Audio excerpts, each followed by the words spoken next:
Mesdames et messieurs, bonjour et bienvenue dans cette émission Caméra pour tous.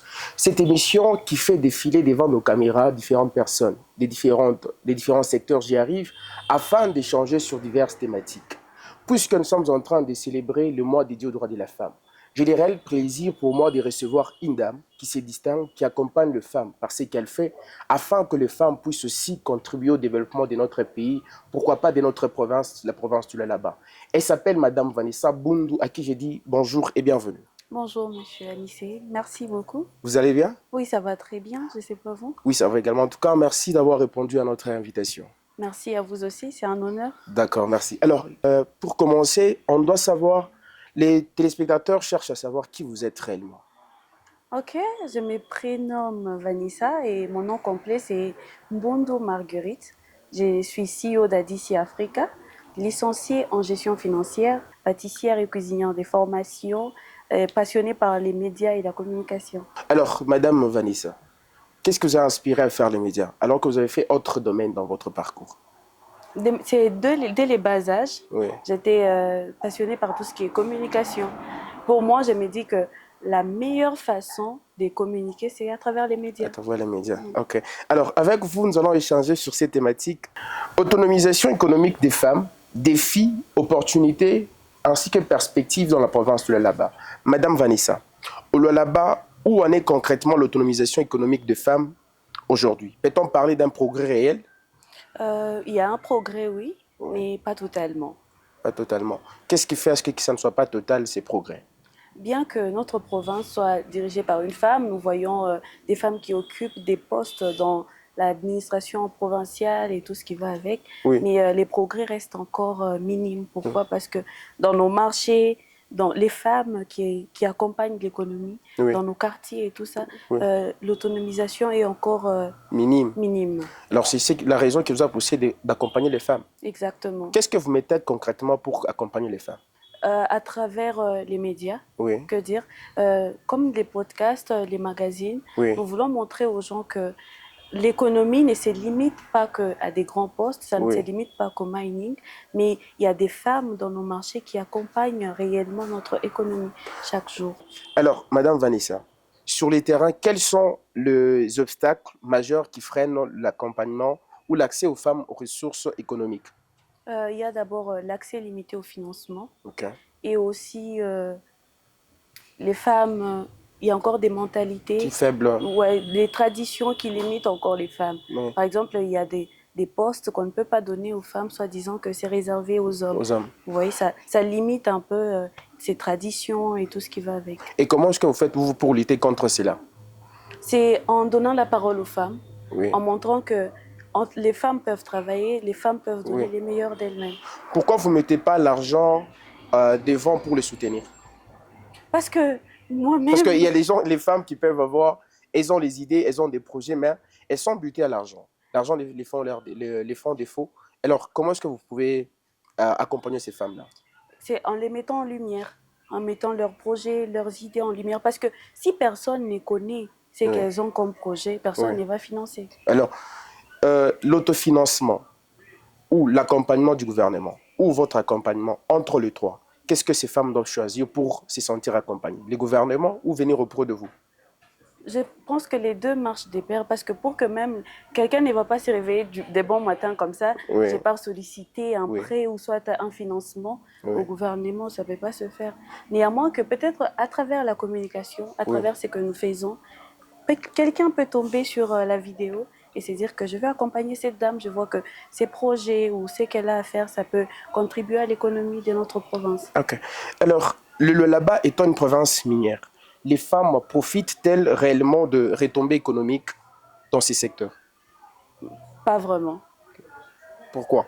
Pourquoi? Parce que, prenons d'abord l'exemple dans les secteurs miniers. Oui.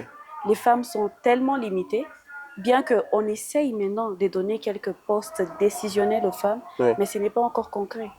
Sauf que les femmes sont encore, ce sont des tâches comme des tâches ménagères, torchonner, la cuisine. Ce sont des tâches qu'on donne en réalité aux femmes. Dans 90%. À 90%. Ouais. Les secteurs miniers influencent-ils réellement le progrès de développement de la femme dans la province de là-bas? Oui, on peut dire Parce oui. qu'on voit les gouvernements, il faut vraiment beaucoup plus focus dans les mines. Alors, et ces focus-là dans les mines, ça influence donc les femmes à ne pas progresser ou à se laisser faire dire que non, notre pays ou notre province ne dépend que de mines. Pas du tout. Moi, je trouve qu'il y a des femmes maintenant qui s'en sortent en dehors des mines. Il y a des femmes qui évoluent, bien que ce soit dans les secteurs informels, mais quand même, les femmes, d'une manière ou d'une autre, essayent de s'en sortir en dehors des mines. Comme aujourd'hui, nous voyons, il y a des formations sur les leaderships féminins et tout ce qui va avec. Je pense que les gens sont en train de se mobiliser, au fait, pour donner une chance aux femmes à travers des formations. Alors, pour vous, hormis le média, est-ce que vous trouvez que la pâtisserie vous accompagne? Ça contribue à votre finance et tout? Exactement. Qu'est-ce que vous avez déjà réalisé concrètement? Pour que les femmes aussi ne puissent pas rester dire que non, c'est seulement les mines. Ok, par exemple, avec la pâtisserie, j'ai une entreprise dénommée Douceur et Événements. Ok. Ouais, ça veut dire que j'accompagne les événements dans tout ce qui est cocktail. Et j'ai des petits trucs à grignoter quand il y a des événements. Vous voyez, c'est un peu ça. Vous le faites seul ou bien vous avez une équipe qui vous accompagne? J'ai une équipe. Vous savez, travailler seul, c'est pas toujours évident. Ouais. Il faut toujours avoir des gens qui nous accompagnent parce que c'est fatigué. Faire les tout en même temps, c'est fatigant. Alors, Madame Vanessa, les politiques, les initiatives locales sont-elles suffisantes pour accompagner efficacement les femmes vers l'indépendance financière? Ou on doit seulement dire que non, je dois attendre mon mari, ou je dois, moi-même en tant que femme, je dois chercher de l'argent pour commencer quelque chose? C'est suffisant en partie. En partie, mais il y a aussi les ONG, les formations. On devrait ajouter des formations parce que la plupart des femmes sont... comment dire, ne sont pas préparés à cela. Donc, il faudrait, hormis cela, des formations, tout ce qui est leadership féminin et des métiers au moins plus faciles. Je peux dire comme les métiers des pâtisseries, les métiers que ce soit l'hôtellerie et tout ça. Former un peu les femmes dans ces domaines, ça pourrait aussi contribuer à tout ce qui est autonomisation de la femme et surtout combattre aussi les mentalités, les traditions. Pourquoi vous ne faites pas des formations afin d'accompagner ces femmes-là? C'est un projet. C'est un projet, ça viendra, oui. Après, ici, on aura des conférences. Non, Madame Vanessa a organisé quelque chose comme ça. Exactement, oui. Et si vous êtes buté par le gouvernement, on ne vous accompagne pas, qu'est-ce que vous allez faire pour accompagner ces femmes-là? Comment dire? On va faire notre part. Parce qu'on n'est pas rassuré que cet accompagnement va marcher à 100%. Il y a toujours des failles. Mais nous sommes sûrs et nous sommes confiants que ça peut contribuer même à 50%. Si les gouvernements aujourd'hui ne nous accompagnent pas, avec les temps, ils verront les travails et ils seront quand même dans l'obligation d'accompagner parce que l'économie, je peux vous donner un exemple. Vous voyez, dans nos marchés, en réalité, qui contrôle l'économie?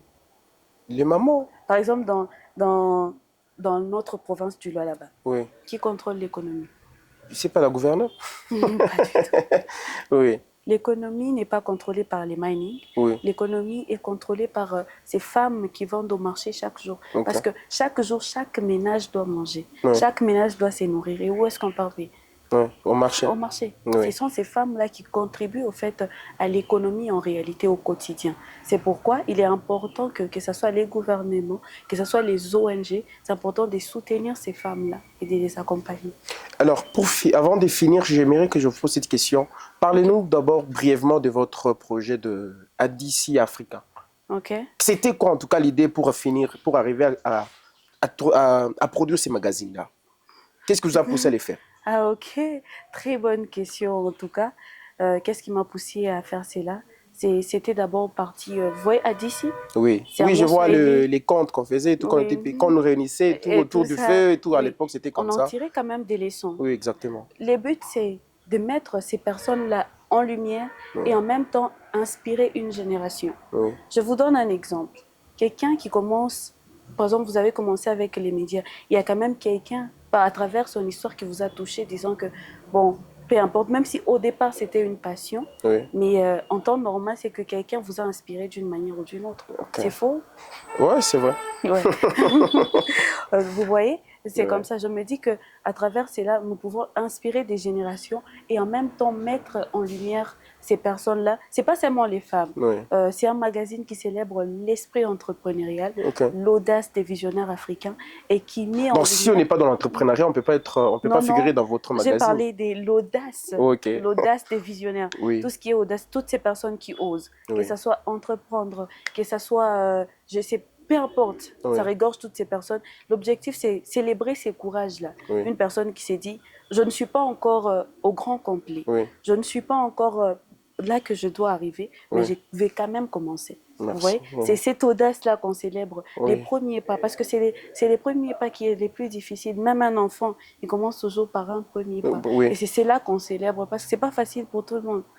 Alors, d'ici à Africa, voilà, c'est ça? D'ici Africa. Africa, voilà. Il y a un accompagnement derrière d'une femme, ou bien d'un monsieur, ou bien d'un gouvernement, ou bien d'un politique quelque part. Ou bien vous le faites seul?